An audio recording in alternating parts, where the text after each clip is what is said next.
Friends, the Lord be with you. I'm here at the car park entrance to St Nicholas's Churchyard, and today we're going to walk around the Advent trail that's been in the churchyard now for a couple of weeks. And in case you've not had a chance yourselves to get out and see it, we're going to walk around the churchyard and I'm going to show you around how it works. So the pathway starts up here towards the church, where we will find station 1. So the nativity story, everything starts with the Annunciation, when the angel Gabriel appears to Mary and tells her that she, this ordinary small town girl from Nazareth, is going to give birth to Jesus, the Son of God. So station 1 is found at the end of this path here, the Annunciation. Now, on the Advent trail, on every poster that's on the bamboo sticks around the churchyard, you can find a QR code, similar to all the ones that you've found in restaurants that you've had to scan when you go in to do your track and trace. So when you scan that QR code, that'll take you to an online guidebook, which has a Bible reading, a reflection and a prayer for each poster. And so we've walked down the path and made it to number 2, which is the Visitation, where Mary goes to her cousin Elizabeth, who had also been promised a very special son by God, even though she was very old. And her and Zechariah gave birth to John the Baptist, who prepared the way for Jesus, all part of this finely woven together nativity story.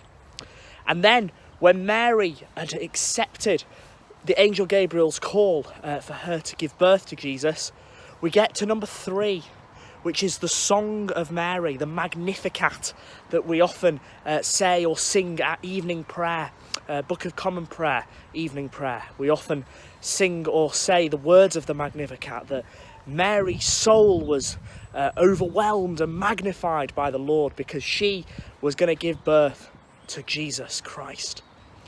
And then station 4, the next station at the door, the vestry door here, number 4, the birth of John the Baptist. So John arrived into this world, and when he'd been born, his father Zechariah, he took John the Baptist into his arms, lifted him up, and said the words of the Benedictus, the prophecy of Zechariah, which is station number 5 here. And these words of the Benedictus we often say at morning prayer. Blessed be the Lord, the God of Israel, who has visited and redeemed his people. So the story moves on from there, and we get to station number 6, which is Joseph's dream, just at the top of church here, down from the Lich Gate. And in Joseph's dream, he'd heard that Mary, his betrothed, was going to give birth to a son. Now, they weren't married, so they weren't going to have a son. But the angel Gabriel had told Mary she's going to give birth, and Joseph, being a good man, wanted to protect Mary's reputation, so he was going to divorce her quietly. But instead he didn't, because the angel visited him and told him, don't do that, because the baby boy that Mary is going to give birth to is of God, is of the Holy Spirit, and will be called Jesus. So when the angel told him that, we get to station number 7, which is when Joseph takes Mary into his own home. So Joseph, being a God-fearing man, listened to what the angel said to Joseph in that dream and took Mary into his own home to look after her in her pregnancy. And he would become the adoptive father of Jesus. But then, moving on in the story, a census was called of the entire Roman world. That meant that the emperor had decided to take note of everyone who lived in the Roman world at that time, like we're going to have in England and the rest of the UK next year with our census. The emperor of the Roman world had said, we're going to have a census. And so every person had to go to their hometown to register for this census. And Joseph, his hometown, although he lived in Nazareth, which is in the north of Israel, he had to go down to Bethlehem, which is in the south, in Judea. And he had to go down there to register with his family for the census, which is a long journey. I mean, nowadays, it doesn't take that long by car. I've done it myself. However, when you're riding on the back of a donkey, a journey from Nazareth to Bethlehem was going to take quite some time. So station 8 is the journey to Bethlehem. But then, when they were on that journey, Mary and Joseph, something was just round the corner. And when we get round the corner of the doors of St. Nicholas's Church, we get to station number 9, the birth of Jesus. And here we have a stable, which is currently empty, but it will very soon have some residents that look a little bit like Mary and Joseph, with a baby Jesus in the middle, because station 9 is the birth of Jesus. The birth of Jesus. When the Son of God, God's only Son, the Word, became flesh.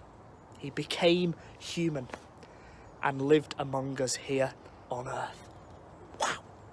That is what Christmas is all about.